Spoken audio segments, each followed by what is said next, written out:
weren't at home, first of all. Oh, no, you can be at home. I'm finding that out, and, or that they would be in the hospital and on hospice at the same time. Well, you can. There's a general inpatient benefit for hospice, but it's really rare. So normally speaking, you cannot be in the hospital and be on hospice at the same time. Those are, yeah, so it's a rare occasion. There is a thing called general inpatient with hospice, and that's a very specific kind of thing. But generally speaking, if you start on hospice in the nursing home or in your home, generally speaking, you would need to revoke hospice to go to the hospital. The only time that would not be true is if we cannot get on top of your symptoms. There's like a pain crisis that it takes going to the hospital, and we have a contract with the hospital to do general inpatient in the hospital. So there's a lot of things that have to be in place for that. But so otherwise it's palliative care. So it may have been palliative in the hospital.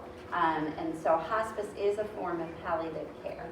So it may have been that person was getting all the comfort cares as far as the medication and the philosophy was hospice, but they weren't necessarily being served by an outside hospice organization, would be my guess.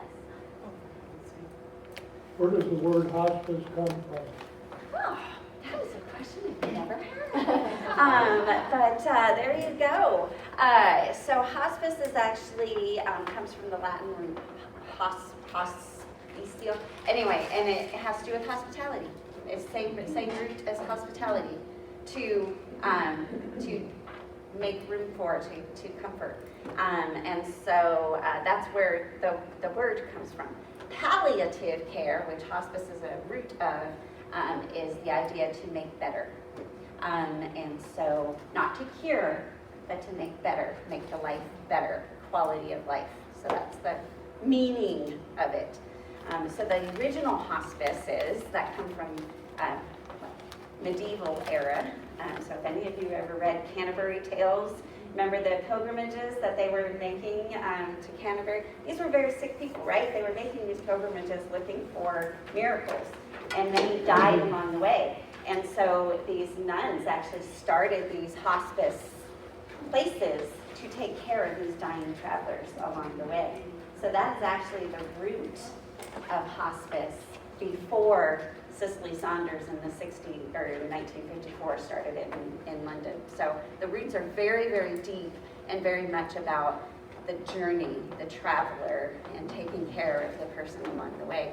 So, which I love because I'm from Endless Journey. So, you know, we kind of keep that journey sense. Thank you for that question. Yeah. Any other questions before we move on to this that you just like, okay, I want to know this right now. All right. As we go, yes? Where's your main office? Our office? Do you know that ugly Ameritrade building? The green Ameritrade building off of Dodge? Yes. Yeah, we are right across the mill from them. Yeah? Yep. Everybody knows that ugly. It's very environmentally wonderful, but it's ugly. I've never had anybody argue with me on that one.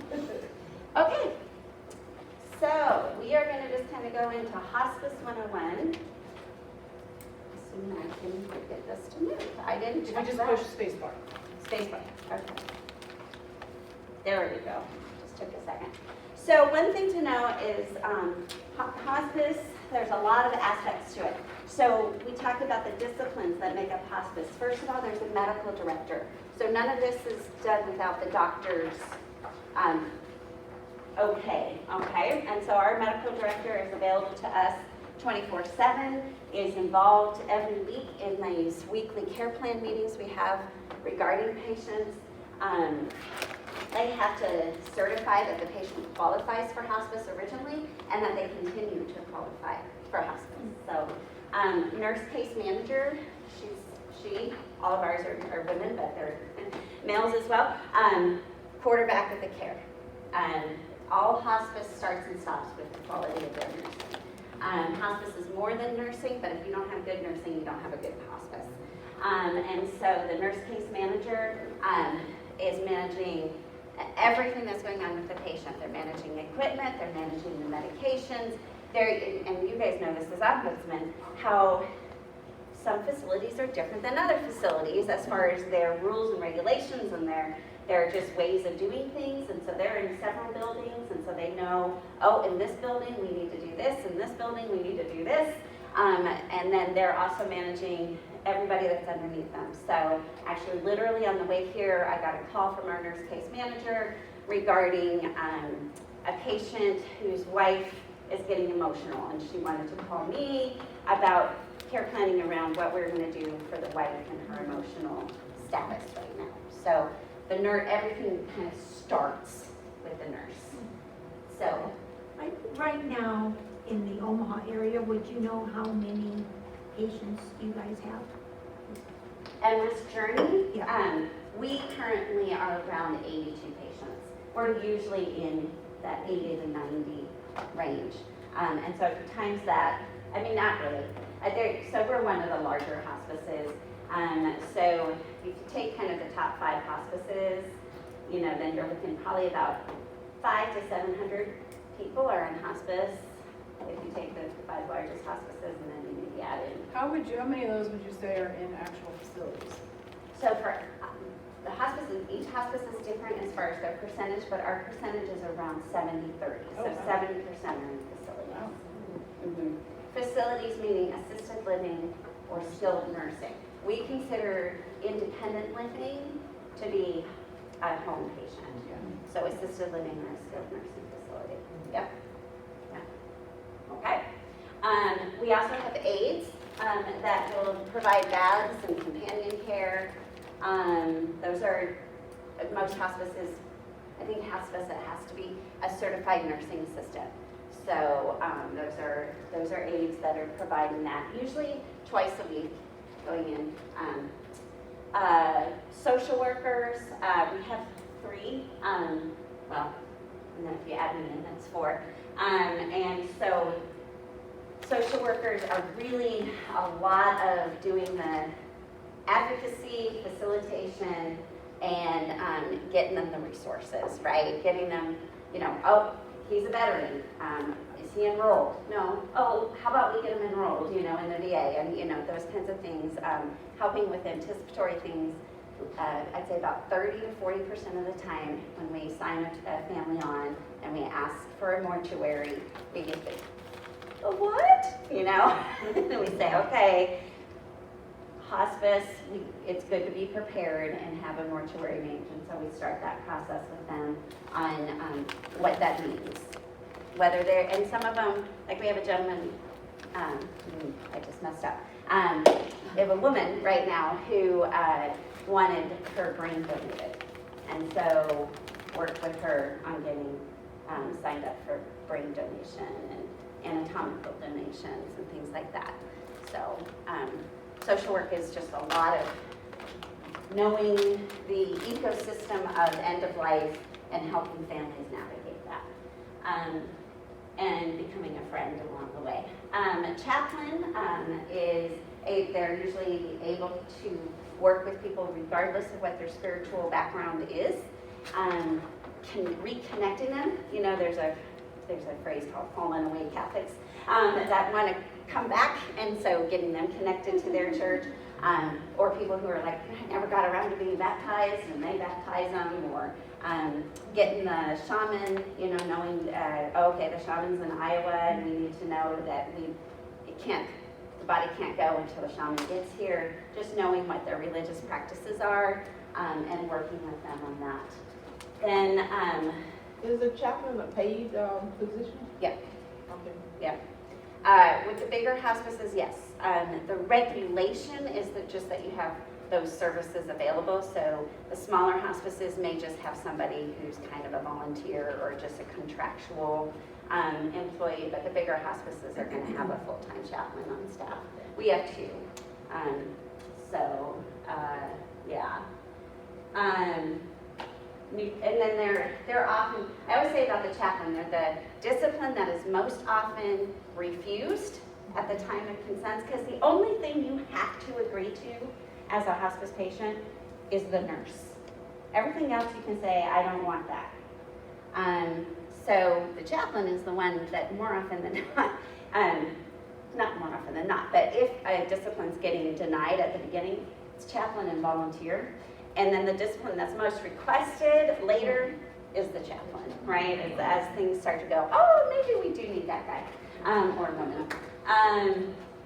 We also are looking at their nutrition, which some people are kind of surprised about because some of them think, I've actually had people say, why don't you feed people on hospice? Well, we do. And on this journey, we got to put an exclamation mark at the end of we do. We have a nutritionist who actually makes meals that we take out to families. That's an extra. That's not a Medicare benefit. That's an extra that Endless Journey does. I'm not trying to sell you an Endless Journey, but I just want you to know that. And so we actually take meals to people. But all hospices have a nutritionist, at least contracted, that's looking at, are they on the right kinds of supplements? Do they need different kinds of tools so that they're eating better and those kinds of things? And in the facilities, they're in communication with the nutritionist at the facility. So, yeah, so nutrition's a big part of it. And then we have volunteers. And so thank you. Volunteers are the most amazing thing on the planet, so thank you all for being volunteers as well. They run the gamut from being in the office and doing things like quilts, or being out in the field. We have them as companion volunteers. We have people who do sit beside me that are there just to minimize the amount of time that an actively dying patient is alone. So we'll have them for 2 or 3 hours sitting at the bedside with a dying patient that doesn't maybe have family around. We have pet therapy volunteers. We have variety of volunteers. So we really utilize our volunteers quite a bit. So that's a lot of what hospice is. That's a lot, right? Okay, those are the people. But then we also provide medical supplies and equipment. So one of the things when people hear about what hospice is that sounds expensive. Guess what? It's 100% covered by Medicare, or if Medicaid is their payment source for, that is covered too. TRICARE, so that's the VA, and most private insurance plans. So, and then if they don't, we take pro bono cases and figure out their resources as we go. So it's not expensive, and it's 100% covered, no copay. Okay, so everything I'm talking about is free to the patient. So not only are our services free, we're also saving them money, because some of the things that the nursing home is charging them for, like the chucks that are on the bed, the incontinence supplies, the oxygen that they're on, those kinds of, the wheelchair, we cover that. So it actually ends up saving families money when the one thing we don't cover is room and board. So room and board is still up to the family to cover. But yeah, prescriptions, we always have people on call. I say nurse, we always have actually 3 nurses on call, and we always have somebody like me, a social worker or a chaplain on call at all times. So, yeah, sound good? Hospice is a for-profit, It can either be for-profit or non-profit. and you are Both. both. So we are, our hospice, our traditional hospice services is for-profit. And then our nonprofit side pays for those meals I just mentioned. And then our holistic services are aromatherapy, massage therapy, music therapy, those are the biggies, healing touch. We have this whole holistic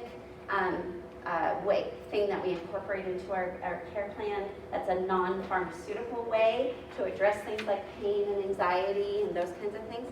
So that is where, when people donate, it goes to support our nonprofit side. Yeah, most of the, I'm trying to think of a hospice that's nonprofit in Omaha right now. I don't think there is. I don't think so. VMA is not there with the Sarah Care now, so I don't know if there is one. I have at least 3 people that I know of at Shadow Lake who are on hospice. And a lot of times, like during the short, we've had a lot of short staffing issues. And a lot of times in BAT, they will get pulled off of doing BAS and be used for any number of other things. So if somebody's on hospice, does that mean that then they can get an aide to come in and give them a bath on a regular basis? Oh yeah, we do it on a regular basis. It is not supposed to replace the nursing home. So right now, sometimes we are. But we are not happy about that. And we are saying you need to staff, you cannot, but it's hard. It's just hard everywhere as far as getting the staff. And so we understand that and we try to work with the facility, but really all of our services are supposed to supplement what the nursing home is responsible for. Very good question. Other questions? Do you offer legal services? No. But we do offer referrals for legal services. So what kind of legal services are you talking about? Well, I'm just saying, got a situation and, we had a situation recently where families were kind of arguing back and forth on what should be done Okay. for mom, and they might have had their own attorney. Each side might have had their own attorney, but would you offer the third opinion? Or the second opinion, or a mediator, or, mediation services too. Social workers do That's our mediation. social workers. We end up having family conference meetings. And so Are there's... you trained in the legal world or the mediation world? So we know... We know where our boundaries are. So if they need mediation, we're going to refer them for mediation. And we're also going to refer them to elder law or things like that when it's really about that. But if it's really about brother and sister just can't talk without somebody, oh my goodness, did I have a family on Sunday, Sunday night actually, that I was working with, where it really wasn't about legal stuff, it was about grieving family members who've never gotten along all their life, being shoved into a room together, and just needing somebody who could get in there and kind of put them in their corners. And actually, we did divide and conquer. The nurse was with one, and I was with the other, and was making sure that the patient was getting what he needed, and these two were able to blow up steam. So that's an example. But we can. There are times where there's. You could give advice to your families. We're so tired of brother having financial power of attorney and sister having healthcare power of attorney, and brother and sister don't talk. So if the family, if the person you're working with thinks it's such a brilliant idea, I would ask them that question. And brother and sister, do they get along swimmingly? If not, bad idea. Bad idea, we were just talking about this yesterday. So yes, there are times that we're going to need to refer. Mm-hmm. You will have a lot of residents think that they have to move out of the nursing home to go on hospice. So that's the biggest thing for you to do, the education, is that you can go on hospice wherever you are. Yeah. Try to hit this. Space bar do it? I don't know. Having. Oh, there you go. Okay. So we're going to actually skip this one. Although, so my normal spiel is when I tell you everything that we offer, right? And also to know that, and then I'll say, okay, sounds great, right? And so why don't more people, when they're offered hospice, use hospice? Why? Scares them, right? Because they hear the word hospice, and excuse me, but I'm crass with my language sometimes. They think that means they've got one foot on the banana peel and the other one in the grave, right? That means they're dying tomorrow. And actually, some people really believe that it's going to make it happen. No, we hear that all the time. Right. Yeah. So that's reason number one, why people won't do the services. Reason number two is actually somewhat the opposite. They're afraid that you come on too soon, and then you're going to get kicked off of it. They've heard of people being removed from hospice. And because you can, what we like to call that is graduating. And so you can graduate from hospice. But there was a book that really annoyed me that was back in the late 90s where she called it dying on the government timeline. Oh. And that is not true. So you are certified for hospice for 90 days, then the doctor is seeing that you continue to qualify for another 90-day period, and then it's unlimited 60-day periods. So we have a lady on our hospice currently who's been on for 3.5 years, continuously. You have some people who have been on, come off, come back on. This lady is actually, her decline is just so much slower, but it's decline. And so she's on hospice. So that's another reason people are worried about that. Or they think it's expensive when they hear this, so you can tell them it's not expensive. But the other piece is what you give up when you were saying the hospital, right? So I say, well, if you really like going to the hospital, and 90% of the time when I get with the patient, they're like, I don't want to go to the hospital ever again, you know, I hate the hospital. So if that's them, then there you go. But if you are the kind of person who really does want to go to the emergency room, wants to be hospitalized, and there are those people, then hospice is not for you. And the other one that I hate is physical therapy. You cannot be on hospice if Medicare is your funding source and have Medicare fund physical therapy. They are mutually exclusive. So sometimes people are wanting to see that physical therapy still happen, and so they wait until the person can no longer do physical therapy, fails physical therapy, so to speak, and then they come out to hospice. So those are the main reasons that people choose not to do hospice. But that whole idea of dying, that's what this slide goes to, is actually, studies are coming out all the time that show that people with the same prognosis, one that chooses aggressive treatment and one that chooses hospice, the hospice patient is actually living a little bit longer. Because we're living better. And living better. Yeah. So we're not out there saying, oh, you will live longer on hospice. But it's just kind of a thing to say, and sometimes. What's the first one, CHF? CHF? Yeah, congestive heart failure. Oh, okay, got it. Yep. So. Try the arrow. There we go. That's what I tried first minute when you said now it's changed its mind.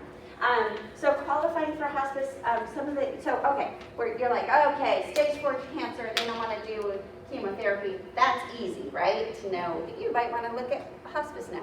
But there are a lot of people where it's more gray. Like, you can just look at them and go, you're not doing well, but what is it? We have like 190 diagnoses that we can bring people on hospice for. And so, yeah, heart is one that's a little easier because there's actual numbers. Kidney disease is one that's a little easier. You're not doing dialysis and your numbers stink. Cancer, But then there's things where it's more this. Are they going to the hospital and coming back not fixed, right? The hospital's going, didn't really do much for you, sending you back. They're getting a lot of infections. Their functioning is declining a lot. They have weight loss and you can't explain it. We just had a gentleman that came on that it turned out his weight loss was actually cancer, but it was unexplained at first. And he was only on for about 2 weeks. But when he came to us, they weren't sure that it was cancer. Like it was that kind of a weird thing. Breathing issues. They're sleeping 18 hours a day. Basically, if you have a client who is sleeping unless somebody is insisting that he or she is not, that person, if they have other things going on, that may be a sign. And then obviously they're choosing no further treatment. So these things, if you're seeing if those check a lot of boxes for your patient, it doesn't hurt. A hospice eval is free. We come and we do that as long as the patient wants that evaluation and we ask the doctor for that we can do an evaluation. We've had several times where the doctor's like, well, I guess, I don't know, I don't think they qualify. And we're like, good Lord. Once we've evaluated them, we're like, yes, they qualify, and they die like 3 weeks later, you know? So it's Their just, job is to save though. yeah, Your yeah. job isn't necessarily to save, is it, or isn't? No, our job is to improve quality of life and to meet the patient and family's goals. That's our job. So our job is not to kill, Right. but it's not necessarily to work against. Yeah, yeah. So, okay, questions, I saw some, yeah. So you determine whether they qualify then, Uh-huh. and then the doctor just makes the order. Yeah, yeah. There actually have to be 2 doctors that sign off that say this person looks like, and what you'll hear is 6 months or less, okay? I just told you we had a lady, 3.5 have had a lady.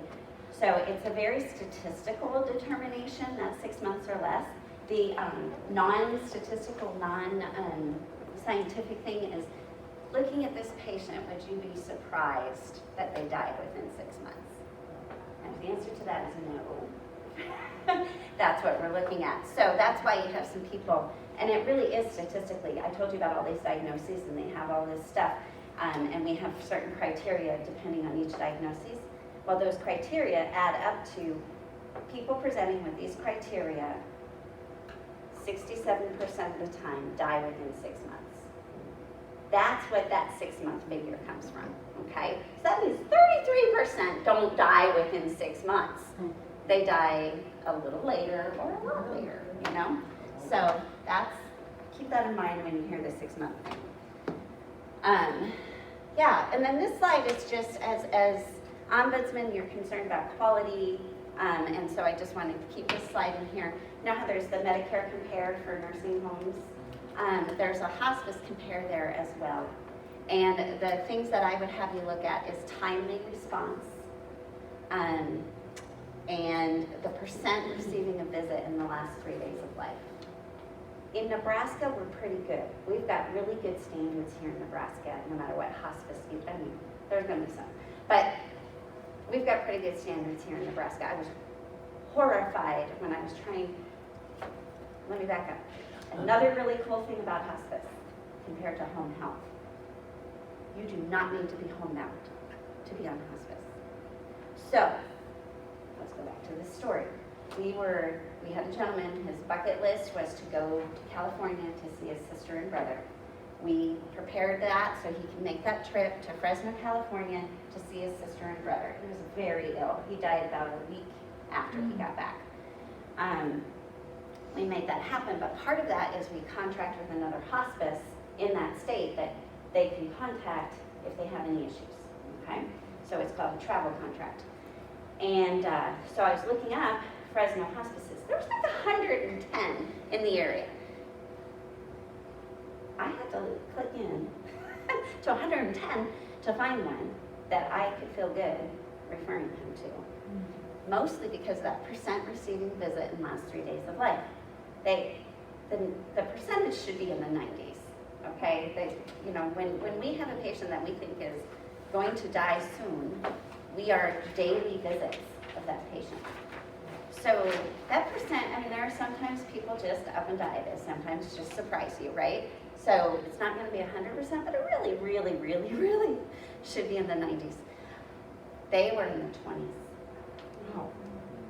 And I was just like, what? So keep that in mind. And would recommend, and pain control being an important one. Those are really good measures. I'm not going to talk about that one. This is just when we talk about what qualifies. Generally speaking, there's always exceptions that prove the rule. Heart disease, you're going to be up in the 60 to 70% title, okay? But generally speaking, hospice is 50% or less is what you're more often than not going to see as far as a person qualifying. So these are their activities. Are they mainly sitting or in bed or totally bedbound? So this totally, mainly in bed or totally bedbound, if they need a Hoyer lift to get into the wheelchair, and that's why they're not bedbound, is because we're doing a lot of work to get them out of the bed. And when they get moved into the wheelchair, they're out, you know, that still is like in the 30%, okay? Unable to do most activities, need assistance with most of their self-care, their intake, their food intake is reduced usually somewhat, and their drowsiness. Those are things that we're looking at. So you're gonna see, when I talked about decrease in function, those are the things we're looking at. Yeah. So that's called the palliative performance scale. This is a functional assessment for dementia. Have you guys seen this before? Okay. So when you have dementia patients, people will ask me, how do you get, she has dementia, how does she qualify for hospice? Some of the time, because her heart stinks too. And so we're getting her on for heart because she's actually way up there, you know, on the functional assessment scale. To qualify for hospice because of dementia or related, you know, Alzheimer related dementias, you need to have all of 6 and 1 of 7. So you need to be really needing assistance with most everything, and incontinent of bowel and bladder. And either your speech is limited or you really can't walk on your own. So we have a phrase in hospice called walkie-talkie. So if they are both walking and talking, it's going to be hard for us to get them on hospice for dementia. Not impossible, because chances are their heart's terrible, there's something else going on. If they've lost a lot of weight, we can get them on under protein calorie malnutrition. So there's other ways we can get them on hospice. So, but just so you kind of have that as far as what you're looking for. That's good to know. Yeah, when you're out there in the community. So, yeah.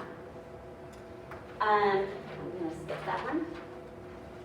And signs and symptoms of end of life. 1 to 3 months, you're gonna see they're withdrawing more. Generally speaking, again, not everybody's like this, okay? I have a lady I just signed on yesterday. I don't think she's got 3 months, and she's definitely not withdrawing. Her thing is, you know, she's getting out to, she's like, is that nurse gonna make me not drive anymore? I'm like, no, if you can drive, she's there, you know, et cetera. So, but generally you're gonna start seeing their food intake decreasing, they're sleeping more, their activity decreases, things that they used to be interested in, they're not interested in anymore. Like this lady, she actually has a boyfriend down in Florida, and when I mentioned that, she was like, he was here, we're good. You know, she doesn't have any real interest in seeing him again or anyway. So, weakness, probably some incontinence, maybe some less in communication, but again, those aren't, everybody is their own individual. Weeks out, we're gonna see probably some more disorientation, confusion, agitation, restlessness, and I'll get to that in a little bit, but that's something that we deal with a lot. Gesturing, talking with unseen beings, they're going to start having that. And that may or may not be, in fact, usually not, as far as that, unseen beings, usually has nothing to do with medication, okay? So that's one thing that I think is really important for you guys to understand when you go out there, is that when they're under hospice care, the medication is not as big an issue as people think it is, right? They think that over-medication, that hospice is over-medicating all the time because they hear the word morphine and they're scared of it. But we start with such low doses. So usually some of the things that when families say, he's hallucinating, they're like, okay, talk to me about the hallucination. Now, if the hallucination is black spiders coming down off the wall, then that probably is medication related and we need to do something about that, right? But if the hallucination is a child that's by their bedside, that may have an entirely different origin, okay? And if any of you have, read Mitch Albom's stuff, the 5 people you meet in heaven and that kind of stuff, there's just so, I'm not gonna try to convince you if you're a skeptic, but worked in hospice for a while, and the stories are amazing. They bring tears to my eyes. of what people see and talk about. So that is an end of life thing. When it doesn't happen for everybody, but when it does happen, it's actually a gift to be received. So they may be picking up their clothes. Physical things you're going to see is decreased blood pressure, their pulse changes, skin color starts to change. Have you guys heard of the modeling, the bluing from the fingers up and the toes up? Those are things that you're going to start to see. You may see them sweating. You'll see all sorts of things. You'll be in a room that's just boiling lava hot, and they've got 16 blankets on, so it could be either direction. But breathing is definitely something that changes and something that we do medication. Morphine is actually for breathing as well. It's actually to help slow the breathing so that it's comfortable. The sleeping but responsive, definitely less eating and less fluids. They are not, that's something that's very upsetting for families, is that they're not eating, they're not drinking, and so they have this image of somebody in the desert dying of thirst and hunger. That's not what's happening. As our body shuts down, we don't need that stuff. And actually, if we force fluids onto a body that's shutting down, the heart can't handle that. So have you guys seen the weeping legs, the big legs out there? That's part of the heart is not able to handle that anymore. And so then it's going to the limbs. And so that's a sign that the heart is shutting down. And so to shove more fluids onto that is overtaxing the heart and causing issues. Food is the same thing. So the body just has an amazing shutdown system. So if you think of a house, you've got all these rooms, but if you've got the electricity needs to stay in the kitchen, and so maybe we turn the lights off in the attic. That's what's going on with the body. So the organs, the system is just doing enough for those organs, but the brain is actually has this amazing shutdown system, and it actually in that time of dying sends serotonin to the body to allow the body not to feel that hunger and that thirst. And so if we fight that brain on that, we're sending mixed signals, and we may be causing discomfort. And then I also would give you this image. I would pray that you would use this with families that are like, eat. I always think of that Rudolph, eat, Santa, eat. But anyway, they're just shoving that spoon into the loved one. I want you to think, I don't know, you all are perfect angels. Have any of you ever had a hangover? Have you ever had the stomach flu? Your body knows. And if somebody came at you after the stomach flu, while you're recovering from the stomach flu, and a bite is going to send you to the bathroom, right? Or with a hangover, and they came at you and forced you to eat, is that a loving act? No. You're torturing that person. So just helping them remember a time that their own body said no can help them put themselves in their loved one's position of their body is saying no. There are other loving acts. You can brush their hair. You can hold their hand. You can play their favorite music. You can tell great stories about your memories. Those are loving acts. Shoving food into their mouth when they're not hungry is not a loving act. Yeah. Is hearing the last thing to shut down for a dying person? That's a saying that's out there. And it's definitely out there. I don't know. I think touch is one too, But yes, so we do like to say, and this is another loving thing that you can say in there, is keep that environment calm. Your loved one does not need to hear you and your sister arguing over stupid stuff, right? And they don't need violent, upsetting TV shows on the TV. Let's try to make that we do believe hearing, and then I would go from an energy perspective, that they can feel your intention. so they can feel your love. Even if they can't respond to what you're saying, they know they can feel it, and you're setting that energy in the room. Yeah. So this is just hours or days. What you'll see is more of those intense things. You may hear of a surge of energy. He's magically cured. He woke up. He hasn't recognized me for 3 years. That happens a lot with Alzheimer's dementia. And it's such a gift.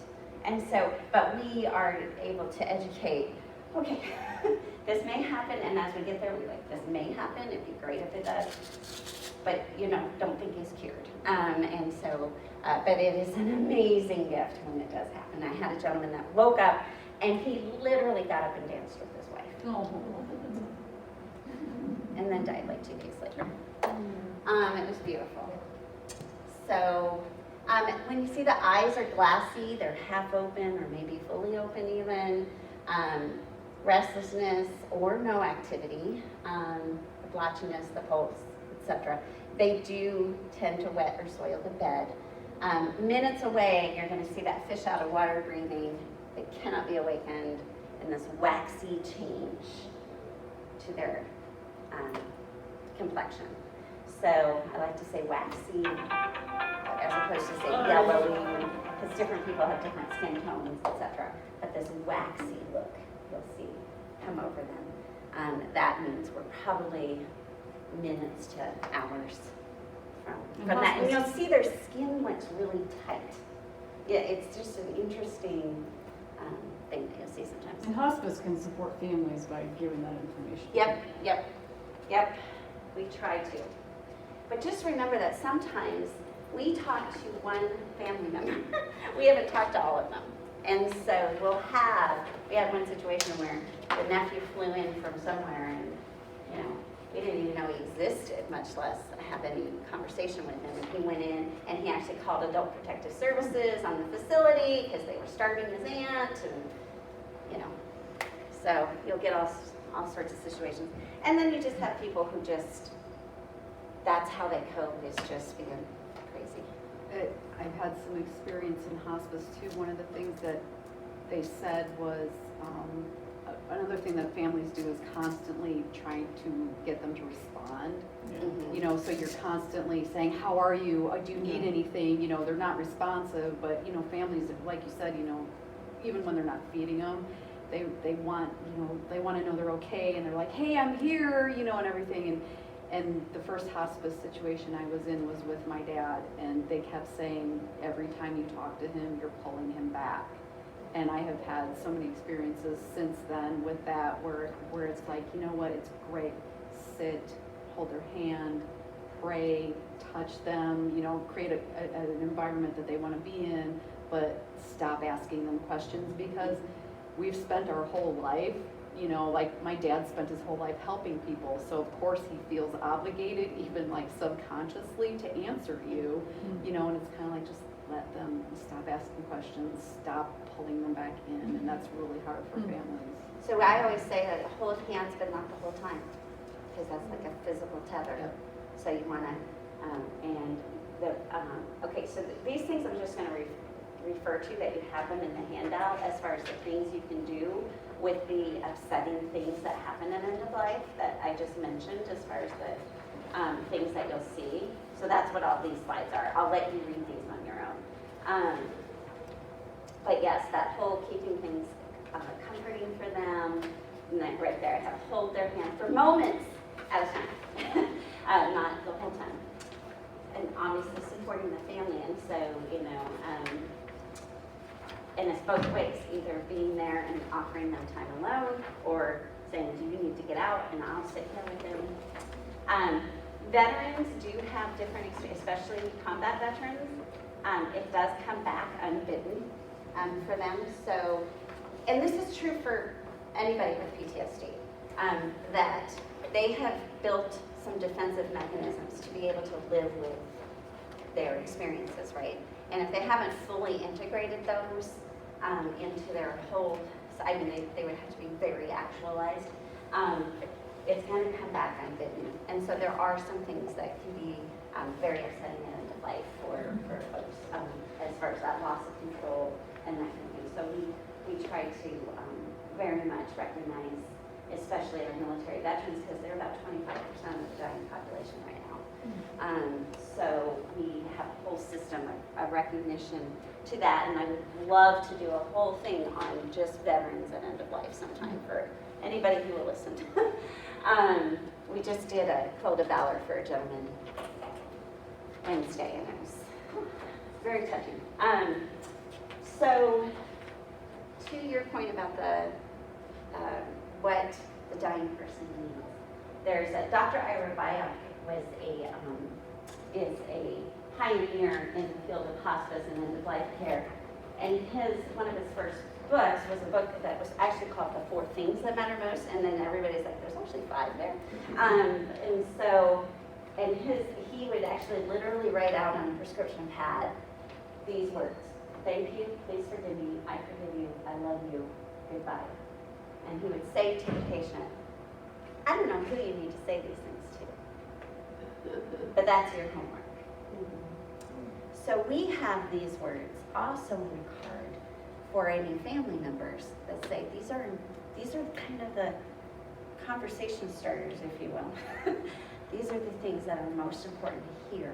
And then like, I don't know if there's forgiveness issues in your family, if there's something that's been unspoken for all this time, but that, if that's there, that would be an important thing to get out there right now. And I love you and goodbye. Now for us in the room, other than goodbye, do we need to wait till we're dying? It's part of why I'm really in love with hospice, is it kind of reminds me the important stuff in life and then not sweat the small stuff, and so some of these things that when I started working, I'm like, I'm being a hypocrite. I need to talk to my brother, and I really need to forgive my brother, and that kind of thing. But it's a helpful construct.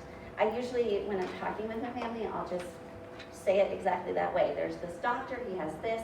I don't know if that means anything to you, and I step back, but that's helpful for families to kind of know, oh, yeah.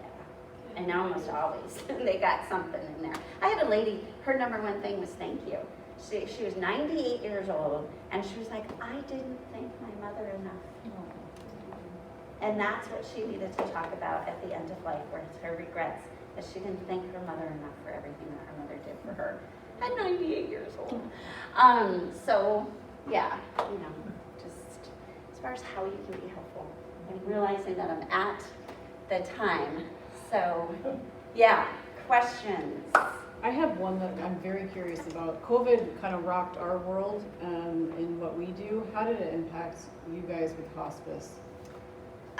So we were able to go to patients. We had some facilities where they would only allow our nurse. We had a facility that we were doing telehealth the whole time.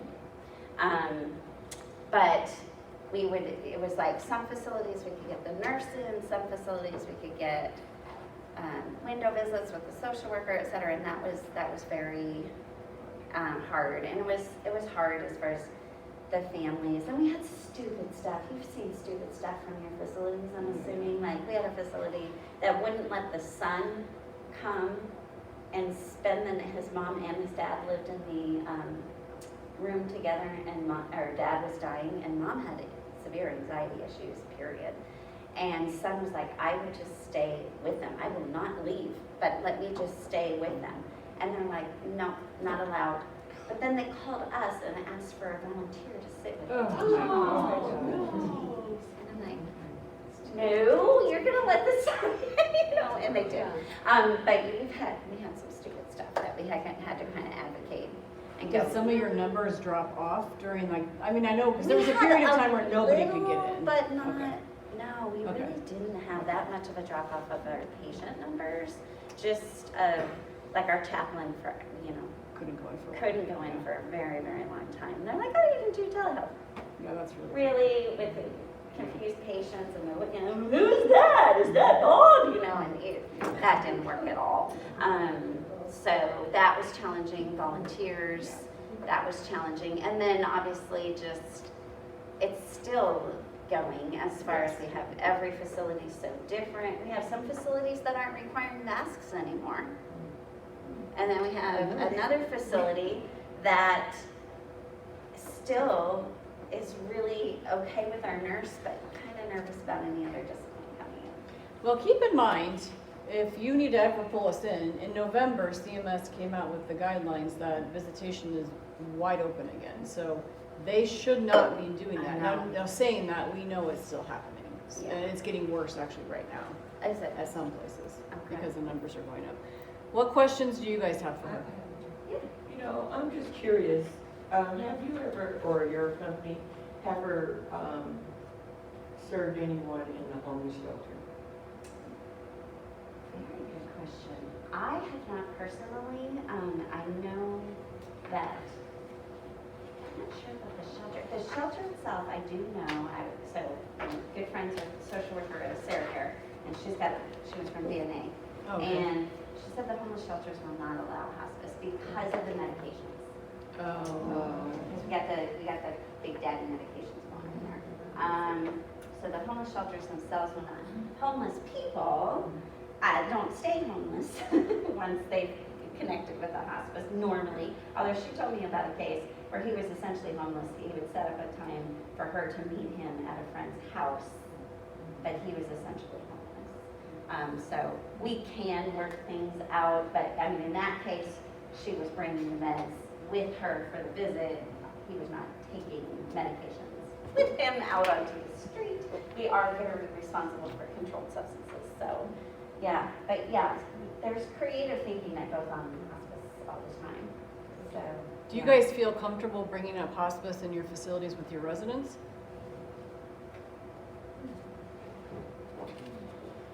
I haven't brought it up. I would wait for the resident, somebody visiting family to mention it. But I guess I wouldn't be a seller of the idea, of hospice, just out of the blue, especially since I don't know these people super well. Yeah. I would agree with that. I would think, I see them for 2 or 3 hours a week, and I would think the family would say, well, all right, you don't have to say anything, because I'm there more often than you are. Although some of them don't have people that are family that are there all the time. And it's something you can always just ask your point of contact. If you think there's somebody who looks like they could be on hospice, you can say to your social worker, or whoever your point of contact is Fred on hospice? And they could be. Or it could be like, well, the son doesn't want it, but he does. If that happens, it's up to the resident. Okay. I've found it easier to mention palliative care because it's kind of, hospice is a scary word. And then when you say palliative, they have no idea what that, and people have no idea what palliative care is, but it's a good door for hospice. So when you start talking about palliative care and just, quality of life, then people are more prone to listen. And then the hospice conversation comes after that. Yeah, that's a good route. Very good point.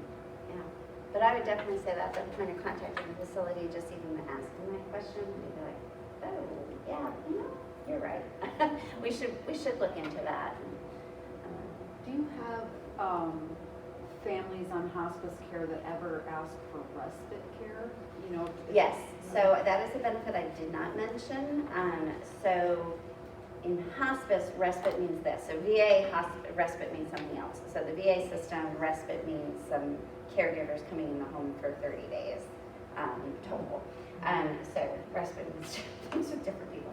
But in hospice, respite means, it is part of our benefit, that if a family is taking care of their loved one at home and they cannot take care of their loved one, not permanently, but a great example is like they're all going to the East Coast for a wedding and they don't have somebody that's going to be staying home with them. We can pay out of hospice, we pay their room and board for up to 5 days in a nursing home, and then we provide hospice in the nursing home. Wow, never knew that. And there's actually not a limit to that. Obviously, if somebody does that every month, we'll be like, time to place them in the nursing home. But in fact, we would not do that every month.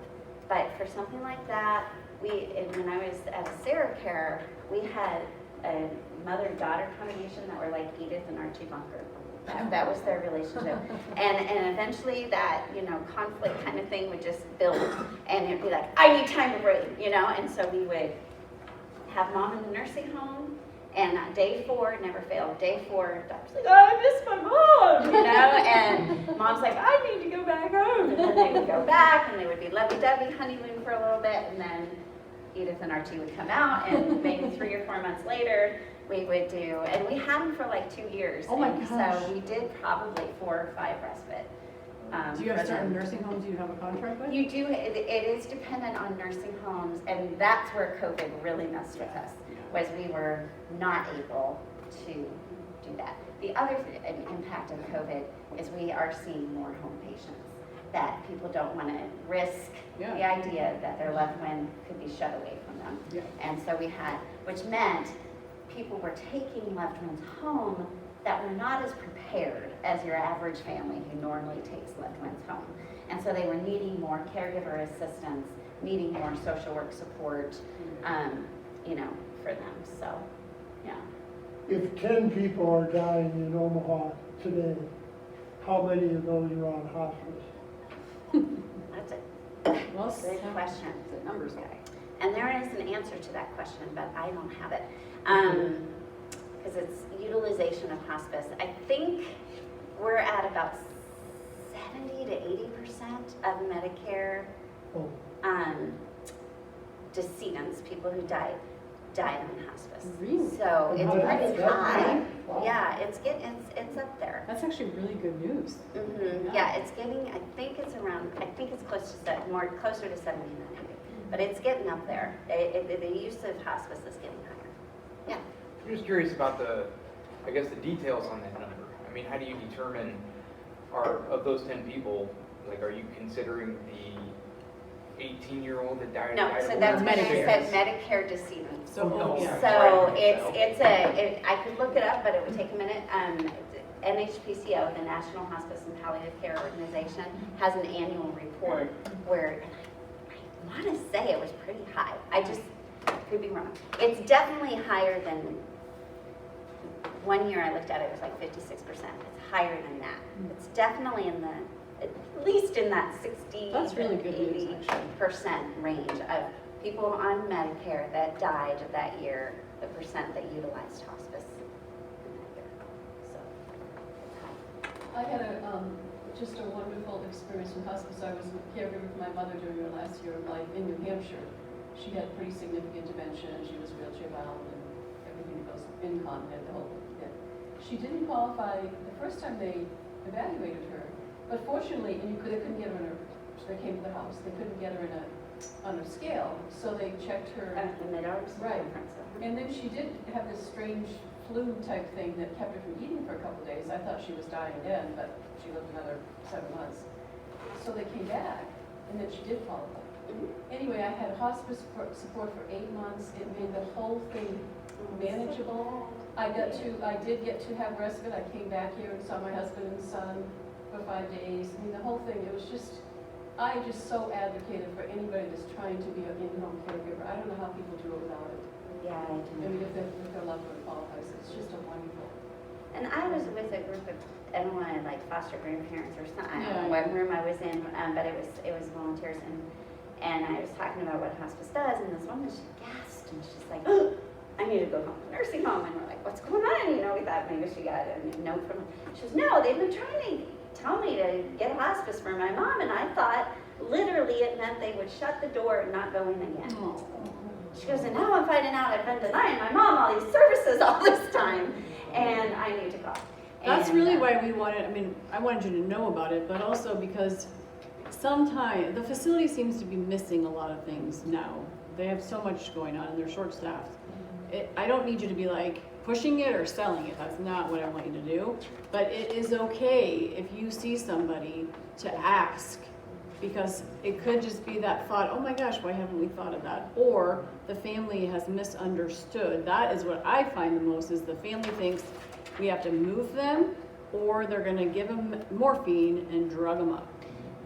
I realized I missed the slide. We went straight to aspects and I didn't do the myths, and it's sitting there. The one myth that I forgot to hit, otherwise I think we kind of nailed some of them, is the doctor will tell me. The doctor hasn't brought it up. And I did kind of touch on that with the fact that sometimes we call the attending and they're like, whatever, I'm only they're qualified. Some doctors are great at referring. Oncologists are terrible at referring. They are terrible, absolutely terrible. How ironic. Oncologists are probably our worst referral source as far as when they refer that patient does have a foot in the grave and on the banana peel. We're just like, are you kidding? So the situation I talked about Sunday is a perfect example. So oncologists are awful. And I always just kind of say to people, so any of you that have had children, whether, you know, hospice is not like OBGYN. Date of your last period?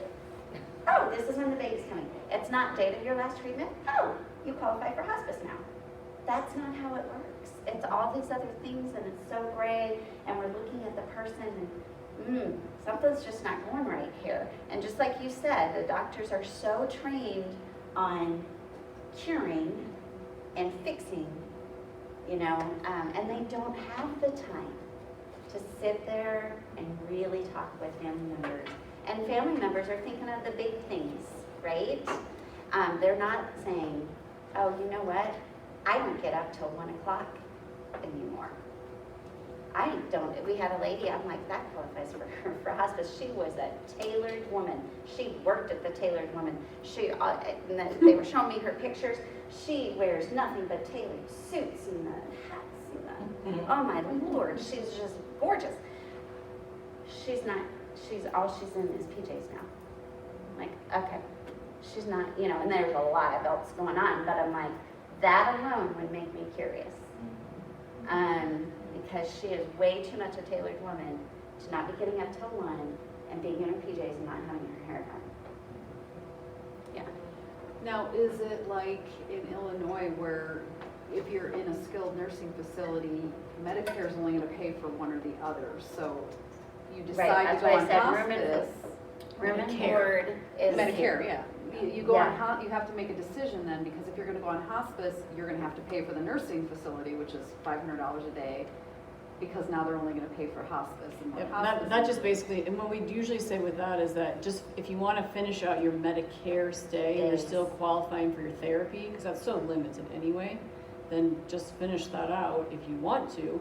What tends to happen is you're so sick and at end of life that you go off therapy because you can't keep up. Right. Yeah. So yeah, you do have to make a choice though. You do have to. And that's kind of what we ran into, you know, with my stepmom in Illinois was, you know, okay, but now this, you know, in Illinois, northern Illinois, it was very expensive to stay in this place, you know, and she needed to go on hospice. But we were like, well, $15,000 a month or hospice, you have to make a decision, and there was nowhere, you know, there was no at-home care that she could go to. So the nursing home was good enough to kind of finagle things to keep her, quote unquote, just so palliative qualified, basically was yeah. what it was, but you know. Yeah. But I think that's a huge thing that people look at financially, because yeah, hospice would be great, but I can't pay for this nursing facility. But it's still short term.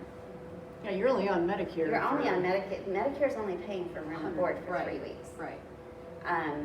Unless you're really It's very progressing rare through that you're so going it's past very rarely. 20, 30 days. So sometimes we just kind of swallow it, and and really it's Medicare fraud. If this person is really not a That's what they did, qualifier for restorative therapy, Right.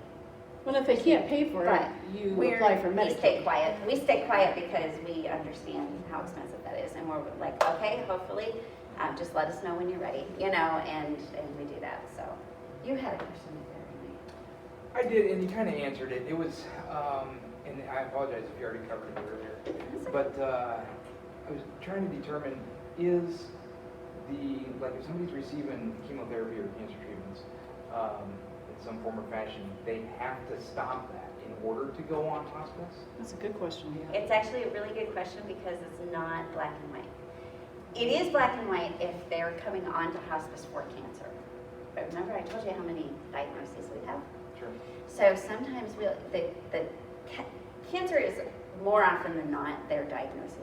But like dialysis, and somebody's got kidney failure and they're going to dialysis, you do have to stop, and except for when you don't, and I'll get to that in a second, you do have to choose to stop dialysis before you come on hospice.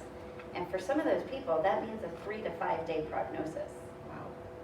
That's stiff. Yeah. But a lot of the time, if they have kidney failure, they also have something else. And we can get them on hospice for this something else, and Medicare will continue to pay for their kidney Until they're ready to stop that. until they're ready to stop that. But And with when like I say cancer- except for when that's not true, the VA system has what's called concurrent care. And by the way, pediatric hospice has concurrent care. So if you're a child, you can still do treatments. So we do have pediatric hospice, and you do not have to give up treatments to be on pediatric hospice. But in the VA system, they don't have to give up their dialysis, and they can go on as a kidney patient. Really? Yeah, the VA, I'm like, oh, if you're a veteran, the skies open up and it's like, oh, there's all these resources. You're talking to that the are right now guy, available. he's at the vet's home. Oh. Really? So the veterans can stay on dialysis and go on hospice, but anybody else, you cannot? Yeah, it's because the VA will pay for that, and Huh.